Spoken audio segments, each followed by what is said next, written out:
Este último tramo del programa de hoy, Palabra Nacional, entre las 14 y las 17 todos los viernes, aquí en Radio H, lo vamos a hacer con Tristán Bauer. Tristán, gracias por visitarnos. No, bienvenido. Gracias a vos y felicitaciones por tu tarea fundamental en los tiempos que nos toca vivir. Pucha.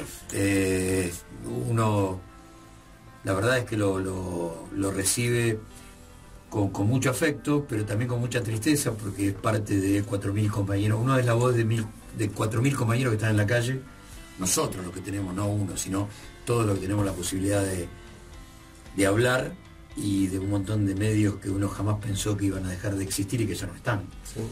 Cuando te hablan de que van a rematar Radio Rivadavia, o que ya no está Radio América, o que está en peligro de muerte del Plata, o que todo el grupo de C5 está en un día a día. Se ve las dificultades. No, es una cosa de extrema complejidad.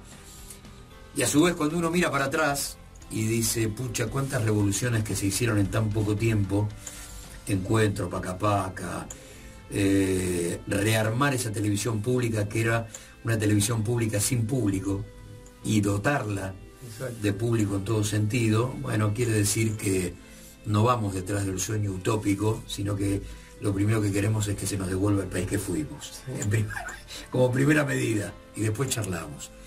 Pero estábamos hablando fuera de micrófono sobre el Camino de Santiago. Yo te decía que los compañeros que fueron el miércoles a ver la presentación para la prensa volvían con una palabra, y esa palabra era emoción. Sí, como fue emocionante o una conmoción hacerla, ¿no? Esta película, a diferencia de los trabajos que yo hice antes, es una película, como diría don Alfredo Citarrosa, que se fue haciendo desde el pie, que se fue haciendo lentamente, acompañando a los acontecimientos que se iban desarrollando. Al principio sin proponernos hacer un documental, sino como gesto solidario frente al clamor de justicia, al clamor de aparición con vida de Santiago Maldonado. Es lo que hacemos nosotros, que es comunicar, darle visibilidad a todo eso, ponerle imágenes a una historia que al comienzo no tenía imágenes, ¿no? Y así fuimos desarrollando el proyecto con mucha emoción, y haciendo al comienzo pequeñas piezas en video que se emitían por C5N, que los subía a la web Página 12. Pero a medida que se iba complejizando el tema, a medida que nos íbamos adentrando en él, a medida que era una situación cada vez más potente, cada vez más dramática, y sobre todo a partir de aquella tarde fatídica del último 17 de octubre, cuando apareció el cuerpo de Santiago, recién ahí nos pusimos a pensar, a imaginar y finalmente a construir lo que estamos presentando en nuestros días, que es un largometraje documental de 80 minutos, ¿no? Uh-huh. Pero todo el trabajo, y no solamente de mi parte, sino de todo el colectivo que lo hizo, muy marcado por la conmoción interna y por la emoción, ¿no? Uh-huh. Cuando uno documenta, y en eso vos tenés la hermosa experiencia de Cortázar y del Che, uno lo que intenta es meterle un poquitito de poesía a una historia que uno no puede revertir. Ahí está.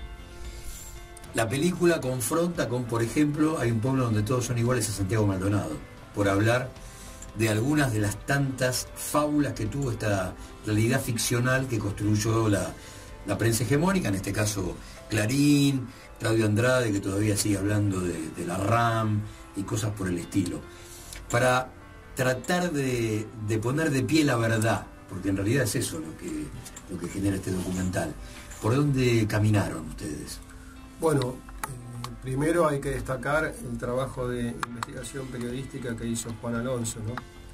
Que un poco marcó el camino desde ese aspecto. Y después creo que hay un dato fundamental, que es cuando nos propusimos, por supuesto, acercarnos a Santiago, a su vida, a su pensamiento, hacia esa extrema solidaridad, pero no verlo, no plantearlo como un hecho aislado o como un hecho policial aislado, sino a Santiago y podemos decir también La otra muerte joven en la Patagonia, Rafael Nahuel, como partes, como eslabones de una cadena que tiene que ver con la memoria histórica argentina, que tiene que ver con aquel, tal vez como nosotros usamos como punto de inicio en la película, ese genocidio que significó la denominada campaña o conquista del desierto, y ver cómo a partir de esa lucha por la tierra, cómo a partir de ese genocidio que significó arrasar y someter a pueblos, a culturas enteras, devastándolos de todos, cómo eso significó también la creación de los grandes latifundios en la Patagonia, que quedan en manos de la oligarquía de Buenos Aires por un lado y en manos extranjeras por el otro, y cómo ese proceso y esa lucha se va dando y llega hasta nuestros días con el poseedor de las tierras en la cual se suceden los acontecimientos, que es Luciano Benetton, con casi 1 millón de hectáreas en la República Argentina, o el otro magnate inglés, británico, Joel Lewis, que públicamente el presidente Macri lo declara su amigo personal. Bueno, cómo se van dando estas situaciones y cómo ese joven, tan joven, llega allí al Bolsón, después de peregrinar por Uruguay, por Chile, y cuál es el sentido de esa vida, de esa desaparición y de esa muerte. Creo que en esta mirada integral y que va atravesando líneas, y por supuesto, como vos destacás, una línea más es la línea de los medios, el tratamiento mediático que ha tenido, que a mí me despertaba ira cuando lo iba viendo, y me despertó nuevamente conmoción cuando estuve frente a la mamá de Santiago, Estela, y me contaba lo que significaba para ella, ¿no? Para ella estar esperando un hijo que no llegaba, pero siempre despierta la esperanza de que suene el teléfono y ese hijo aparezca, o golpear a la puerta con una buena noticia. Y todos esos informes, esos gobernantes funestos y ese grupo mediático funesto diciendo que se había ido a Chile, que andaba por Entre Ríos, que en un pueblo todos eran Santiago Maldonado, la metáfora de Walt Disney, tantas atrocidades, ¿no? Vistas por el conjunto de la sociedad y por esa madre que estaba allí esperando.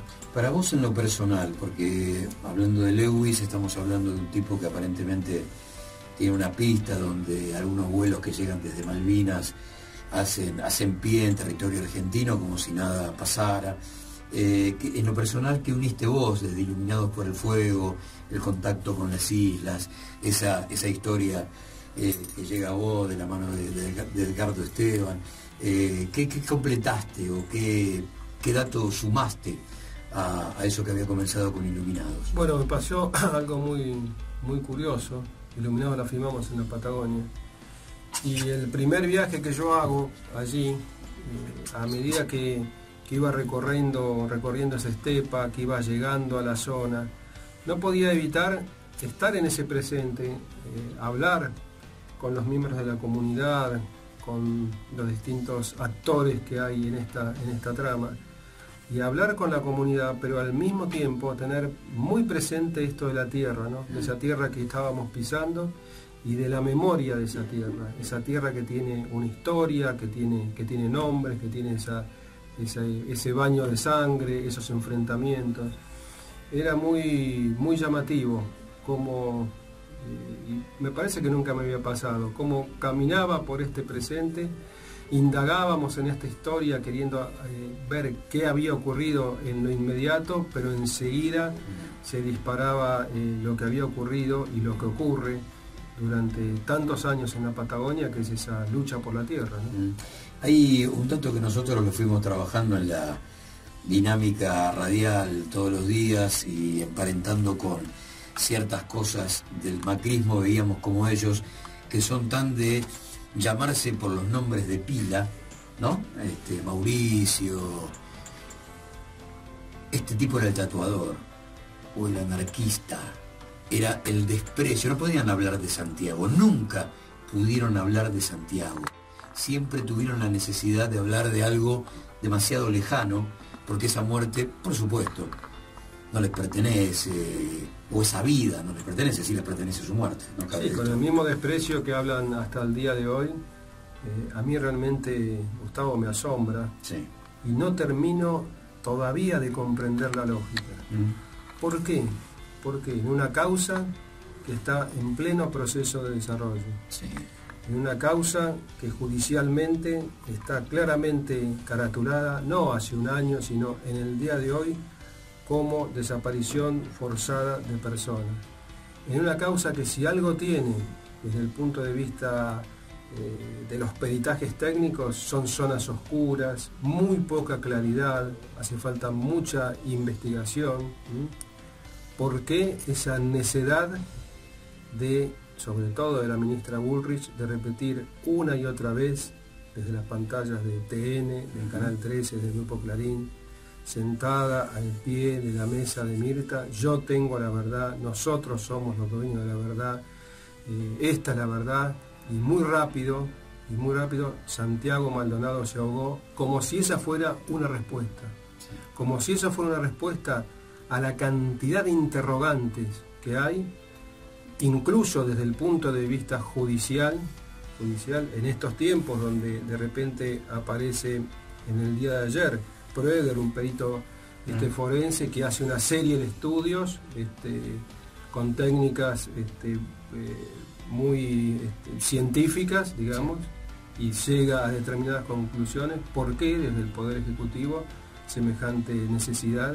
Y eso del tatuador, generando un desprecio, creando casi un enemigo público a la figura de Santiago Maldonado, y no solamente a la de Santiago Maldonado, sino a la de Sergio Maldonado, a la de la familia Maldonado y a la de los organismos de derechos humanos que tomaron esto como una causa propia y que claman permanentemente por justicia, ¿no? A veces nos olvidamos, en esa línea de tiempo está, desde por supuesto, la propia muerte de Santiago, la demonización de Santiago a través de la prensa, la represión en la primera de las marchas al cumplirse el primer mes de su desaparición, y los trolls trabajando para que no se consuma el té de la familia Maldonado. O sea, han pasado tantas cosas que la verdad, a veces uno que trabaja con la información la tiene más o menos ordenada en ese desorden natural, pero uno sabe perfectamente que al ciudadano común se le escapa como agua entre los dedos. La importancia de la aparición de la película es condensar casi todo eso a través de una propuesta documental. Es algo así como la posibilidad concreta de tener primero la historia caliente, porque estos tipos están buscando cerrarla para siempre, pero por otro lado empezar a contestar algunas preguntas que los tipos dejaron como si hubieran tenido respuesta en algún momento, la dejaron para los tiempos. ¿Qué respuesta aparece? No vi la película, quiero ir a verla. ¿Qué respuesta tengo de alguna de esas preguntas que anduvieron dando vuelta en la investigación de Juan y en el laburo de ustedes? La película es una película que, como vos mencionás, se hace en caliente, que se va filmando, se va editando a medida que se van suscitando los hechos, a medida que por ejemplo, que cambian los jueces, a medida que aparece el cuerpo, a medida que hay declaraciones y no declaraciones también, de manera que esa sucesión de acontecimientos se van desarrollando a lo largo del proyecto. Es una película que hace muchas preguntas y que da algunas respuestas. Pero creo que fundamentalmente lo que hace la película es, por un lado, mantener viva la llama de esa vida que se apagó ahí en la Patagonia, que es la vida de Santiago, mientras desde los sectores del gobierno y los sectores de los medios masivos de comunicación hegemónicos se la quiere acallar y se quiere decir concretamente: acá se ahogó y no pasó más nada, ni antes ni después pasó ni pasará más nada, y de este tema no se habla. Bueno, nosotros queremos hablar de este tema. Y la película entonces es un enorme llamado a la reflexión. Y también la película es una película que va mostrando distintas figuras y habla de los peritajes, indaga y muestra imágenes que hasta el día de hoy nunca se habían visto, en la idea central, en la idea fundamental de clamar por justicia, para que no cese el pedido de justicia por la memoria de Santiago Maldonado. ¿Qué tenemos ahí? Ahí tenemos la película, El Camino de Santiago, Desaparición y Muerte de Santiago Maldonado, película de Tristán, está la sinopsis, la ficha técnica, los productores, porque hay también, ¿no? Bueno, porque están todos invitados a partir del día 3, sí, de venirse. Hoy ya le podemos confirmar la sala de Caras y Caretas y el centro... ¿Allá en Sarmiento? En Sarmiento y en calle Corrientes al 1500, el Centro Cultural de la Cooperación. Están todos invitados para ver la película, y estaré yo o alguno de los compañeros que le hicimos para los que quieran seguir conversando y seguir clamando por justicia por Santiago allí presente.